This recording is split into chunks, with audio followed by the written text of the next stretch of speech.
Unacademy. Let's crack it. Swati ji, Swati Sharma, सबसे पहले आपको तो बहुत बहुत शुभकामनाएं, आपको बहुत बहुत बधाई हो कि आपने इतनी बड़ी अचीवमेंट अपनी लाइफ में प्राप्त किया है। Thank you. प्रारंभ में जो मतलब हम लोग जानना चाहते हैं कि आप अपनी एक जर्नी के बारे में बताएं, क्योंकि आप एक रोल मॉडल हैं और जो भी मतलब आने वाली जनरेशन है आपको फॉलो करेगी। तो प्लीज एक बार आप अपनी जर्नी के बारे में बताएं, यूपीएससी की जर्नी के बारे में। स्वाति जी। मैंने यूपीएससी के बारे में सोचना थोड़ा स्कूल टाइम से शुरू कर दिया था, मगर मैंने उस पर कभी काम शुरू नहीं किया था जी। When I was doing my masters, I thought that I'd start, but then I knew that this would take a lot of time, so I wouldn't be able to do justice to either of the two things. So I decided to finish my masters. I even gave NET, cleared JRF and everything in economics. And it was only after that I started to actually properly prepare for the exam. And then there's obviously that process where you have to give it a couple of years to understand everything before you start attempting a couple of years, 1 year or 2 years. And so that's how it happened. So I wrote the mains in 2016, and I missed by 4 marks, but that was mainly because I wasn't very aware of the answer writing process and all of that. 18 was good enough. I have this issue which I tell everybody that you shouldn't do, that I tend to leave a bit of the paper. So 2018 I left 35 marks of the exam. This time I left 25 marks of the exam. So all of that. So finally I was in training last year when I gave the interview in audit and account services, and then the result just came. Okay. अच्छी journey रही आपकी। तो जो सबसे important एक सबसे पहला question आता है मुझसे, कई स्टूडेंट्स ने कहा कि आपसे मैं इसको पूछूंगा।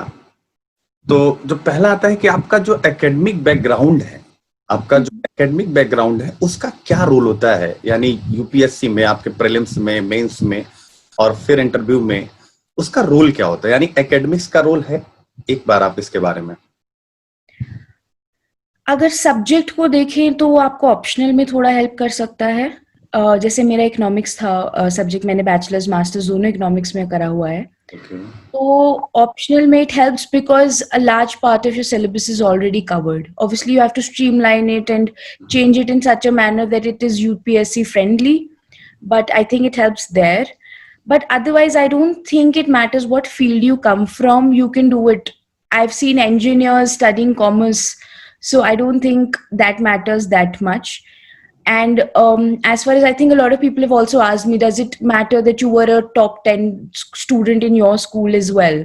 Does that have a role? I don't think so. I think the only thing that reflects is that you can put in hard work to get into top 10 whenever, even in school, college. So it's up to you. Whenever you decide that you want to put in the hard work, rest of it stops mattering. अब हम लोग आते हैं, थोड़ा सा बातचीत करते हैं आपके प्रीलिम्स और मेंस पे।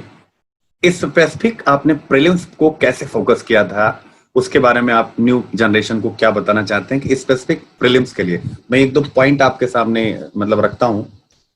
प्रीलिम्स में जैसे एक फिनोमिना है कि कंप्लीट सिलेबस करो, 100% सिलेबस कंप्लीट करो, वो अच्छा है, यानी कि वो गुड एनफ है, या फिर मतलब हम कुछ जैसे इंपॉर्टेंट सेगमेंट्स को प्ले करके और प्रिपरेशन करें, उसको मैक्सिमम रिवीजन करें, बिकॉज नेगेटिव मार्किंग में थोड़ा सा रिवीजन का रोल मैटर करता है।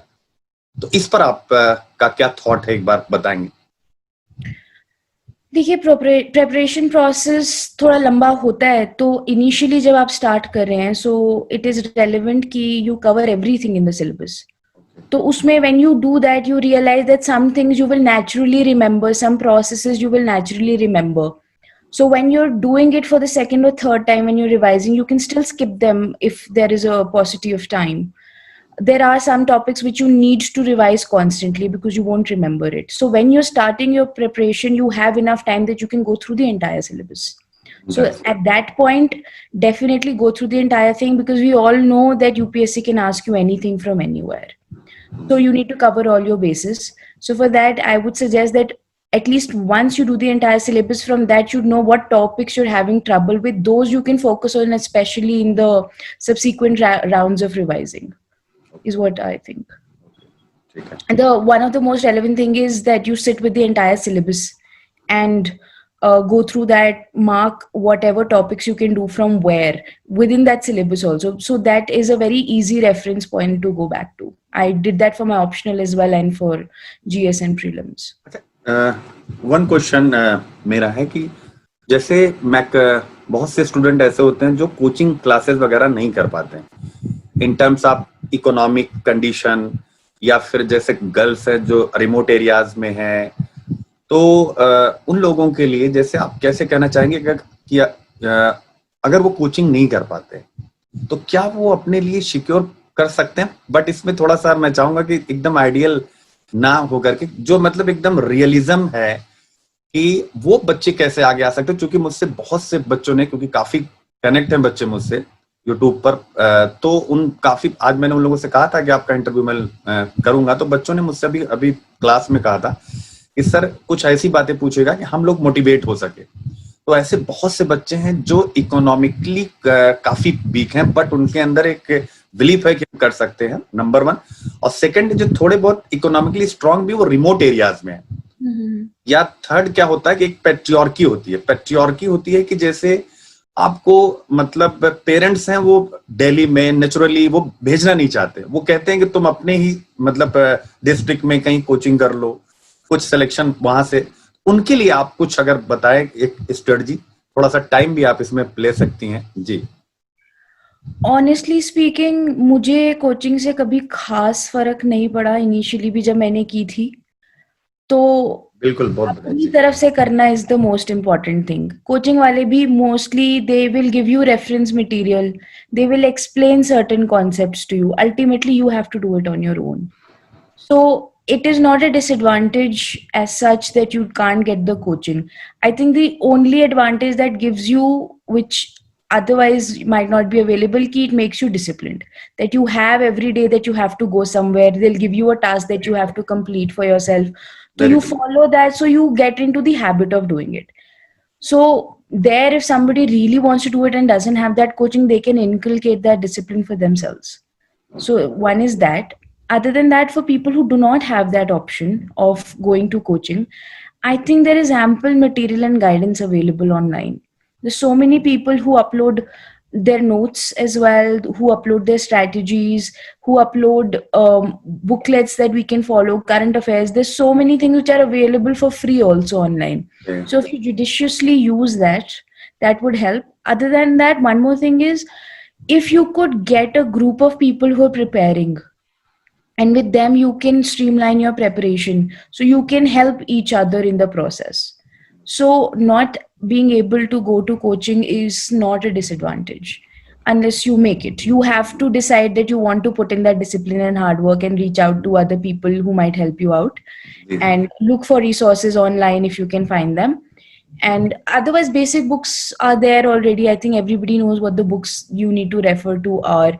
That's what everybody does. They will reproduce or change the information slightly so that it becomes easier to understand and help you. But I think there are enough videos online that will help you understand difficult topics.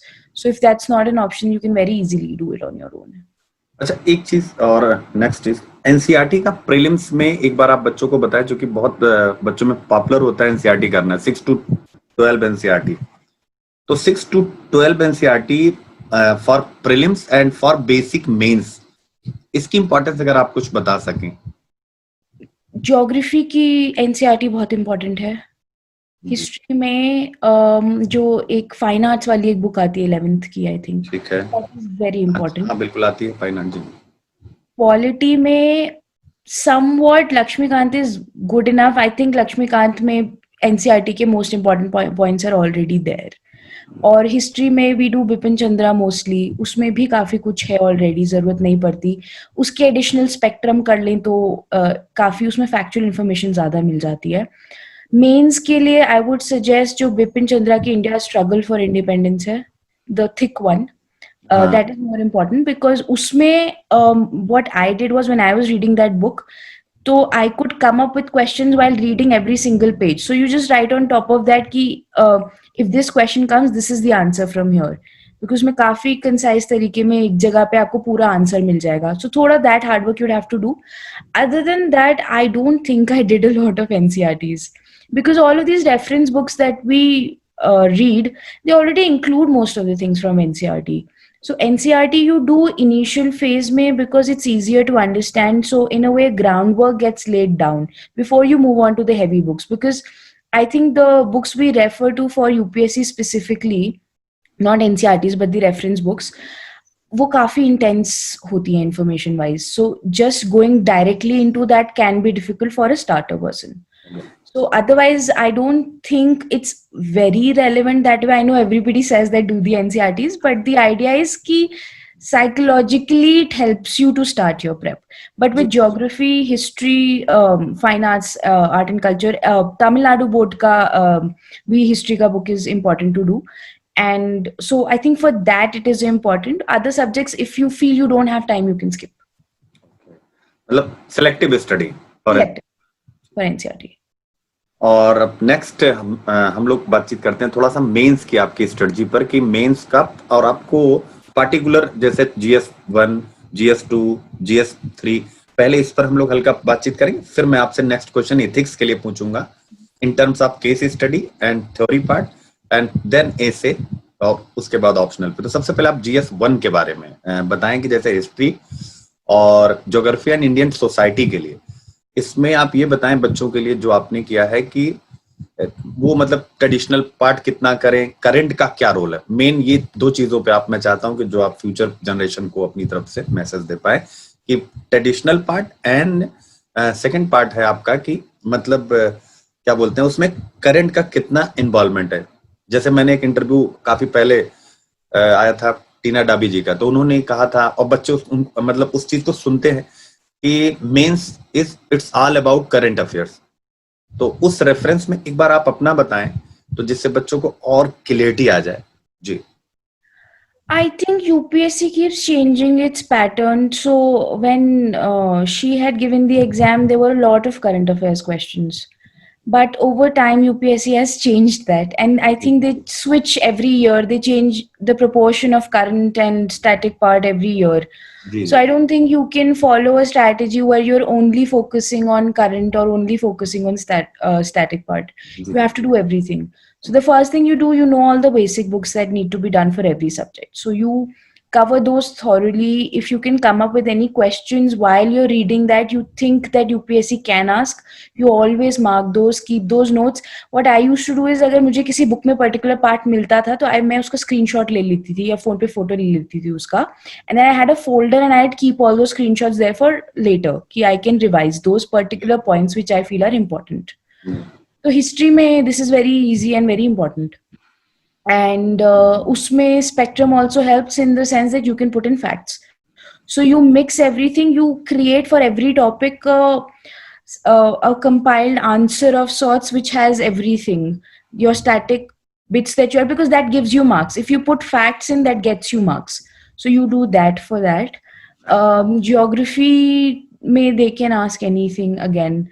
So you need to do your work there definitely for static. Not a lot of current they ask in geography. The only element of current in GS1 is that what static topic they might pick is the only thing. So what's happening in the news is an indication as to what they might ask. Because whoever's setting the paper, whatever's in the back of his mind, he's reading the newspaper every day. So you just think of that and might just put it.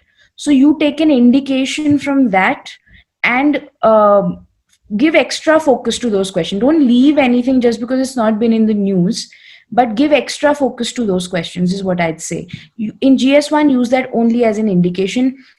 Perhaps in society, they might ask a few questions from that I think there are enough editorials for you to take out information. So if there are 10 editorials on a course of 2 weeks, then you write down the important points in one page. Keep a page for that particular topic. Whatever you come across related to that, just put it all on that one piece of paper. So later on, when you're referring to it, everything you've read about it is in one single place. Okay. have some revision, quite a lot. इसके बाद हम लोग GS2 पे आते हैं। GS2 पे polity, governance, social justice and उसके साथ IR के लिए क्या स्ट्रेटजी होनी चाहिए, वो एक बार आप please. Polity, everybody knows Lakshmikant is the only thing you need to refer to.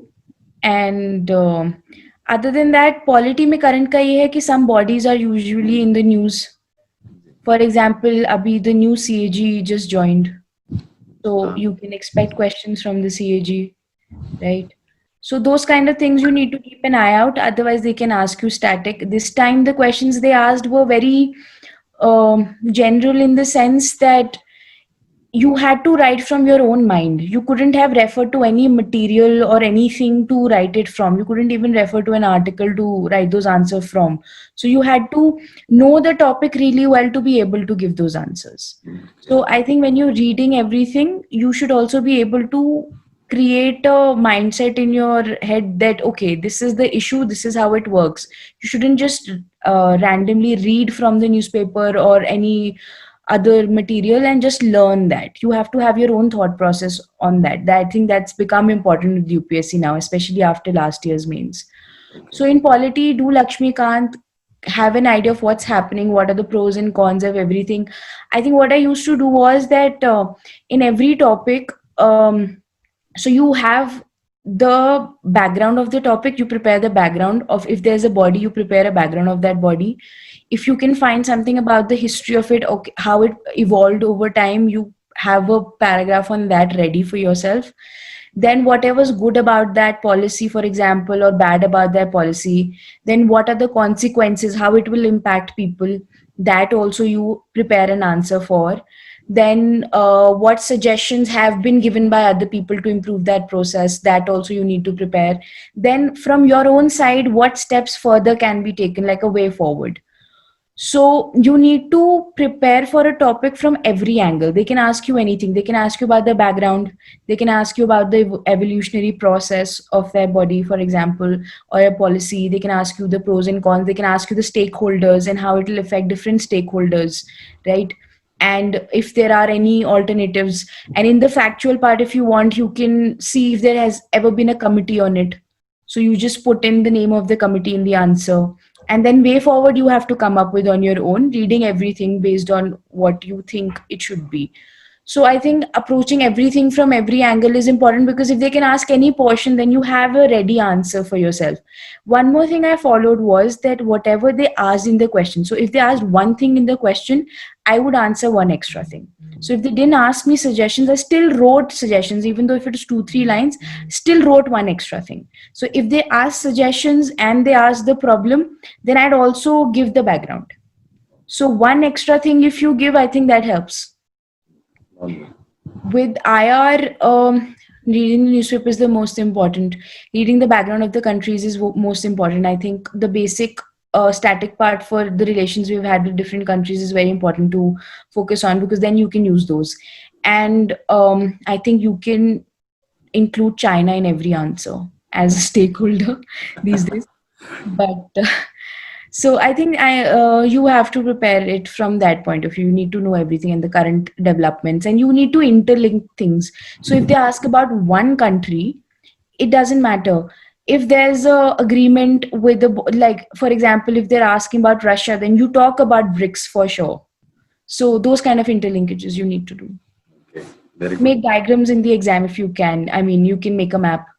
I think in 18 they asked about some China Pakistan thing, so I actually drew the entire map and showed the highway, so you can do that. CPEC पे शायद चीन Pakistan economic corridor पे। जी जी, तो चलिए, बहुत अच्छा रहा। और एक चीज और यहीं पर बीच में आपसे पूछना चाहूंगा, जैसे कि प्रीलिम्स के लिए एंड मेंस के लिए, बोथ दोनों के लिए, प्रीलिम्स के लिए प्रैक्टिस क्वेश्चंस की इंपॉर्टेंस क्या है और अप्रॉक्स कितना करना चाहिए? क्योंकि इसमें बहुत ज्यादा कंफ्यूजन है कि कुछ लोग कहते हैं टॉपर्स की 20,000 हमने किया, किसी ने कहा 10,000 किया, किसी ने कहा 5,000। तो ये एक बड़ा मार्केट में जो अच्छे बच्चे थोड़ा कंफ्यूज हो जाते हैं।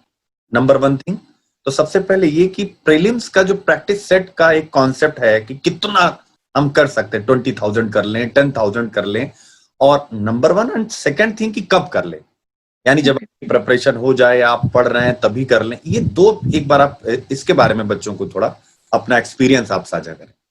तो जैसे यूजुअली जून में प्री होता था, अब तो अक्टूबर में है, बट तो मैं जनवरी फरवरी में ही प्री के लिए पढ़ना शुरू करती थी, ओके और मार्च में मैं पहली बार टेस्ट सीरीज उठाती थी। जी। तो उसमें ये है कि ज्यादा टेस्ट सीरीज करने की जरूरत नहीं है, आप 2 टेस्ट सीरीज उठाइए मैक्सिमम, उससे ज्यादा मत लीजिए। तो जैसे मैं विजन जरूर लेती थी, क्योंकि उससे स्टैटिक पार्ट और जो बेसिक्स थे वो बहुत अच्छे से क्लियर हो जाते थे, वो बहुत अच्छा रिविजन हो जाता है विजन से। और एक आप कोई भी उठा लीजिए जो आपको लगता है कि थोड़ा स्टैटिक से हटके करंट वगैरह भी और जो इधर उधर के 1-2 फैक्ट्स होते हैं वो अच्छे से कवर कर दें। तो उसमें जब आप मार्च में उसको कर रहे हैं, तब आप मार्क कर लीजिए कौन से क्वेश्चंस आपको डायरेक्टली नहीं आते थे, या जो क्वेश्चंस आपको लगता है कि आपको आते थे, आप गेस कर सके बट आप भूल जाएंगे उसको। तो मैं उस टेस्ट बुकलेट के ऊपर ही वो क्वेश्चन नंबर्स लिख लिया करती थी। जी फिर उसके बाद you do another revision of everything that you've done after you're done with test series in March, and then in May you do those again. So उसमें 2 तरीके, if you have enough time, so try doing the entire test again. If you can't, then you do the marked questions. तो वो अच्छे से हो जाते हैं। उसमें भी ये होता था कि उसके बाद भी कुछ ऐसे क्वेश्चंस होते थे जो कि तब भी नहीं याद होते थे। तो in the last week just pick those question जो आपने लास्ट राउंड में मार्क किए हैं, एंड उनको जरूर कर लीजिए, because that is the information you are most likely to forget. तो एक तरीके से आप 3 बार टेस्ट कर लेते थे, same test, because revision is key, आप ज्यादा नंबर ऑफ क्वेश्चंस कर लेंगे उससे फर्क नहीं पड़ेगा, बट वो रिटेन होना चाहिए, दैट इज इम्पोर्टेंट। तो मैंने यही किया था। तो और उसमें ना एक चीज होती थी कि जब आप मार्क कर रहे हैं क्वेश्चन ना, तो आपको डर लगता था कि मैंने इस टेस्ट में 40 मार्क कर दिए रिवाइज करने के लिए, उससे फर्क नहीं पड़ता।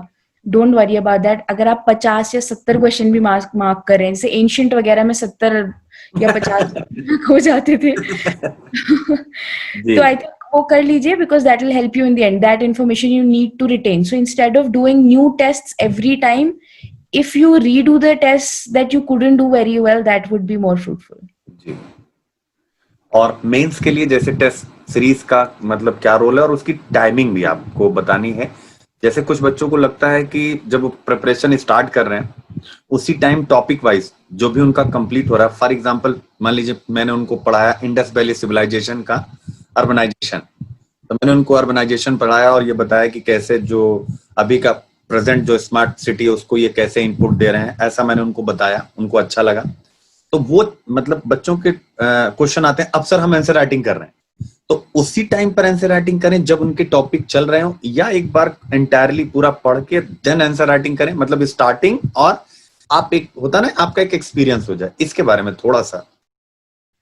मैं शायद यहाँ पे ज्यादा हेल्प ना कर पाऊँ, मैंने बिल्कुल आंसर राइटिंग नहीं की थी। मैंने केवल एंड में स्पीड के लिए लास्ट के 1 हफ्ते में रोज आधा घंटा निकाल के 6 मिनट में एक आंसर लिखने की कोशिश की थी, कि मैं आधा घंटा निकाल के 5 क्वेश्चंस आंसर करूँ 6-6 मिनट में ईच क्वेश्चन, ताकि स्पीड बन जाए। बट जो मैंने आपको पहले बताया था कि आप हर टॉपिक से रिलेटेड उसका background, history, evolution, pros, cons, suggestions, that is like an answer. तो आई थिंक मुझे वैसा कभी प्रॉब्लम आया नहीं कि मेरे को आंसर राइटिंग प्रैक्टिस करना पड़े। मेरे पास सारे टॉपिक्स के इसी फॉर्मेट में नोट्स रेडी थे, तो I just had to revise them. Plus I thought कि मतलब टाइम कंस्ट्रेंट की वजह से भी आई थॉट कि इट सेव्स मोर टाइम कि मैं उसको दोबारा रीड कर लूँ, क्योंकि मेरा ये एक्सपीरियंस रहा था कि वहां जाके कुछ ऐसा याद नहीं रहता कि आपने आंसर राइटिंग प्रैक्टिस की है। वहां पे आपका दिमाग केवल ये होता है कि इसका क्या आंसर होगा, इसको फटाफट फिनिश करो।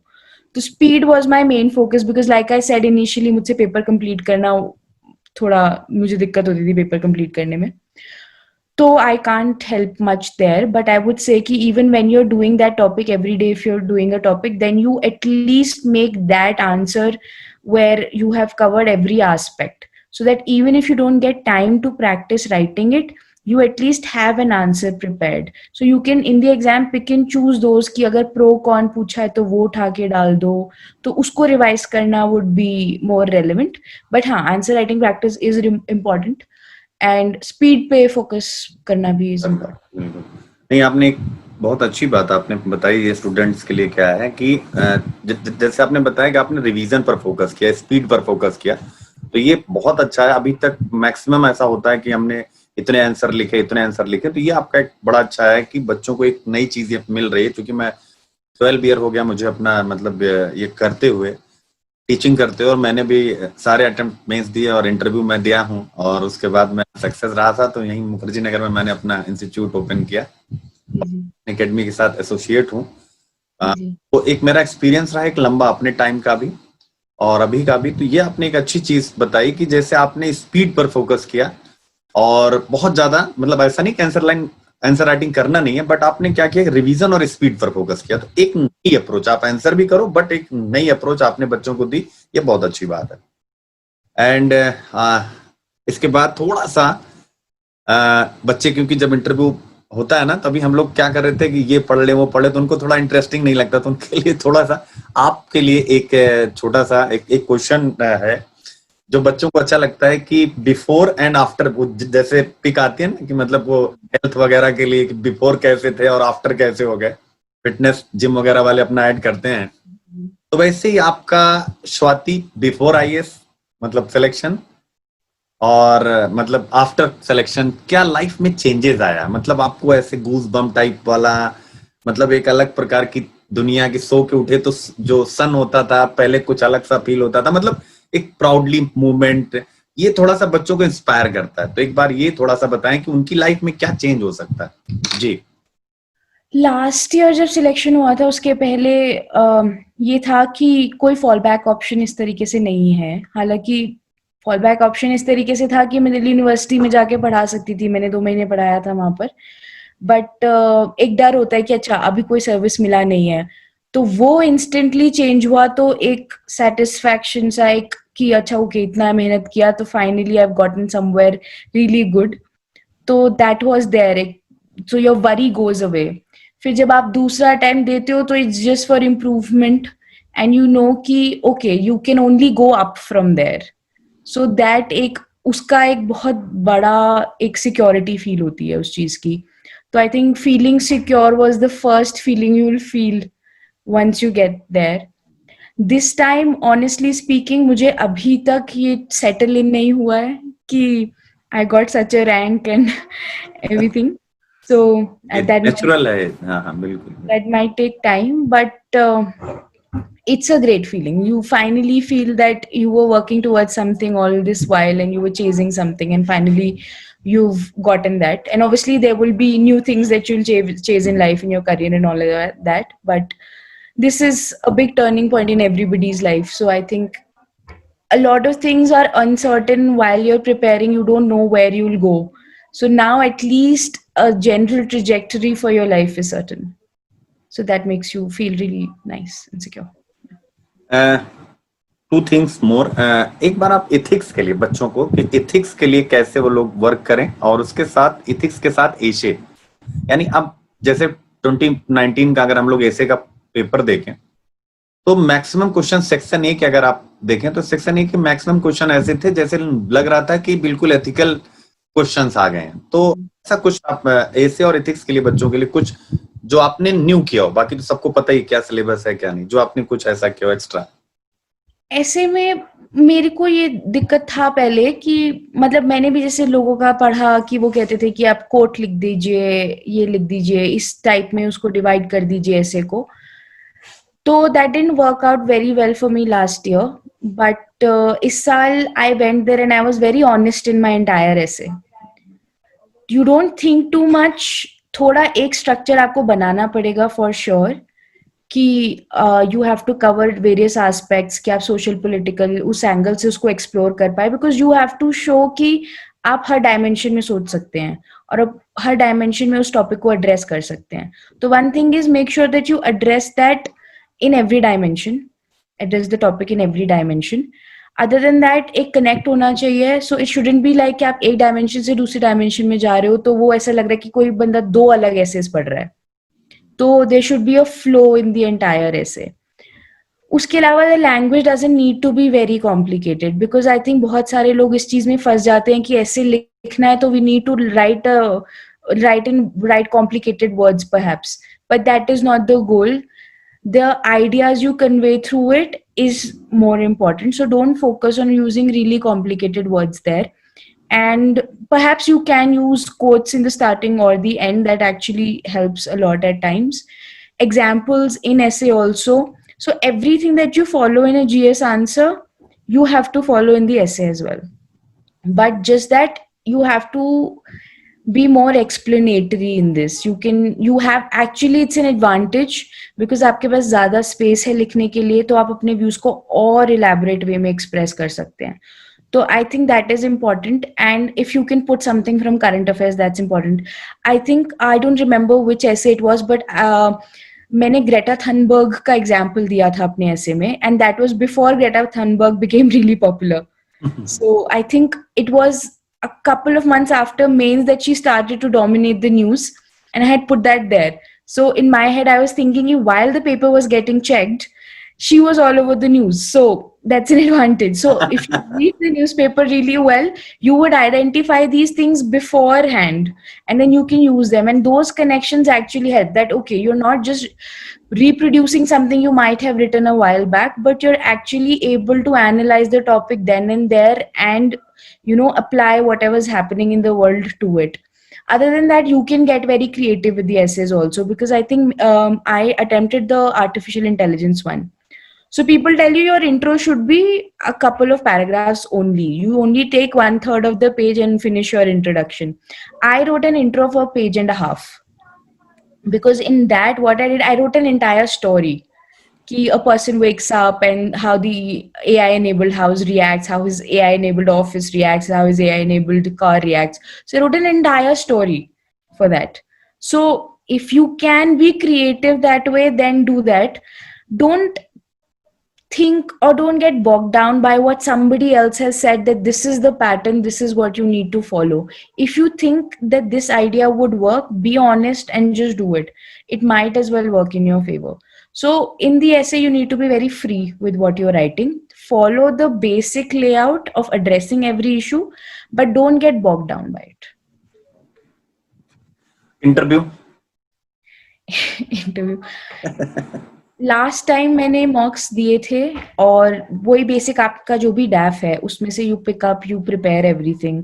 मेरे इकोनॉमिक्स का था, तो मैंने इकोनॉमिक के जितने भी इश्यूज थे, इकोनॉमिक बॉडीज थी, उन सब पे काफी अच्छे से प्रिपेयर किया था, नोट्स बना लिए थे. फिर आपकी यूनिवर्सिटीज वगैरह पे भी बनाना बेटर रहता है. मेरा JNU से मास्टर्स था, तो मुझे और भी ज्यादा प्रिपेयर करना पड़ा उस पे कई एंगल से. And फिर आपकी hobbies are very important. They say that it is a better interview if it is based entirely on your DAF and not current issues as such, and especially if it's hobby based, then it is much better, because then nobody can tell you that you're wrong, because that's subjective, I guess. And so you make notes on everything. I made notes, a lot of notes on Delhi, like the problems in Delhi, pollution hai, garbage hai, construction is an issue. So you make notes. You, even if you can find facts and if you remember them and then you can quote them in the interview, you can. So I think वो थोड़ा thorough होना चाहिए, because in mains and all you can stop, come back and then answer it. वहाँ आपको instantly answer करना है. So that thing you need to keep in mind. If you're already in service, then prepare for the service you are in, whatever they can ask, because they didn't ask me anything this time, but a lot of my friends, they asked give the definition of accounts. Such basic questions they also ask, क्योंकि आप कभी accounts की definition याद करके नहीं जाओगे, but they can ask you anything. So just go through a few basic things as well. This time, I did not have time to prepare for the interview, because we were on an attachment with the RBI and in Bombay, and we came back on 16th of February, 17th of February back to Shimla. My interview is on the 20th. Okay. So the good thing was I had those notes from last year. So I just revised a lot of those. Newspaper, you continue to read no matter where you are. Continue to read the newspaper. Fortunately, they asked me very little from the current things. They asked me a lot about my DAF. So I had put in reading as my hobby. So they asked me questions like, how would you promote reading in school?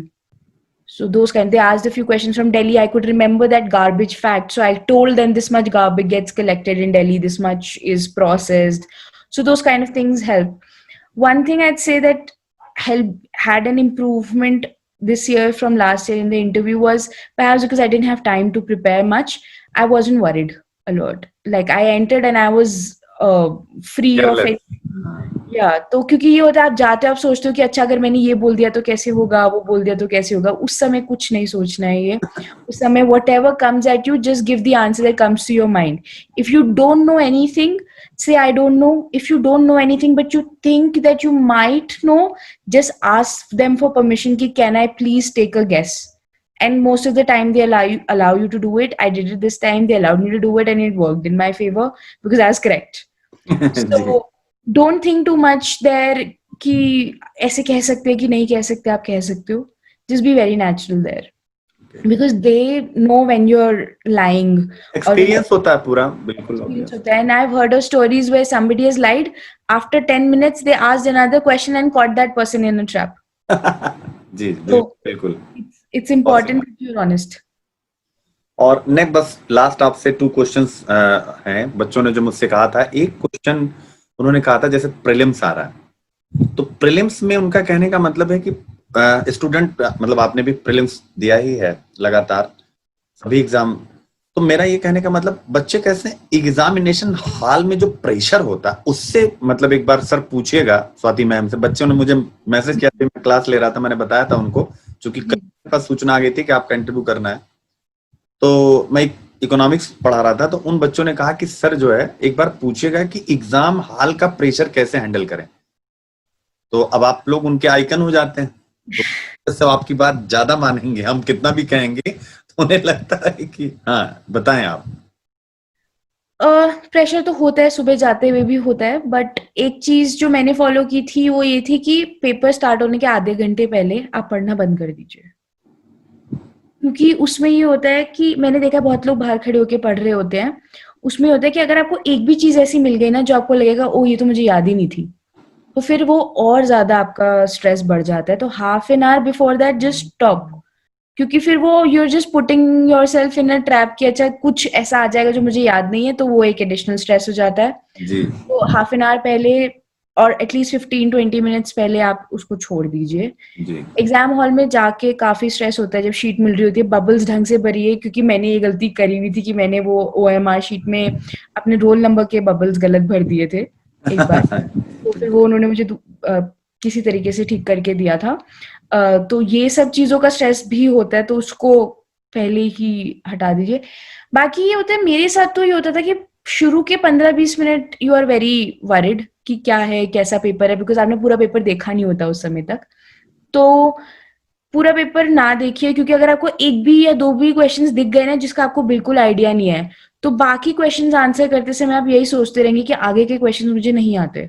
जी तो जैसे जैसे questions आते रहते हैं आप वैसे वैसे करते रहिए तो उसमें मेरा आंसर करने का तरीका क्या होता था कि फर्स्ट गो में मैं केवल वो क्वेश्चंस मार्क करती थी जो कि मुझे आते थे पक्का से कि इसका आंसर यही है सेकंड गो में आप साथ साथ में आप क्वेश्चन पेपर में मार्क करते थे कि इसका यही आंसर हो सकता है देन सेकंड राउंड में जो आप 50-60% श्योर है कि अच्छा हाँ इसका आंसर यही होगा एलिमिनेट करके या और भी कोई रीजनिंग लगा के फिर आप उनको मार्क कीजिए फिर एंड में जो बचे हैं that those are the risky ones तो उसमें से मुश्किल से मैं 5-6 ही मार्क करती थी मैंने कभी भी 75 क्वेश्चन से ज्यादा अटेम्प्ट नहीं किया प्री में जी तो आई थिंक ये स्ट्रैटेजी रहनी चाहिए कि आप पहले जो शॉर्ट आते हैं उसको सॉल्व करके अलग कर दीजिए एंड फिर बाकियों पे टाइम डिवोट करिए रादर देन कि आप एक क्वेश्चन आया नहीं आता उस पे टाइम लगा रहे हैं तो step by step you have to do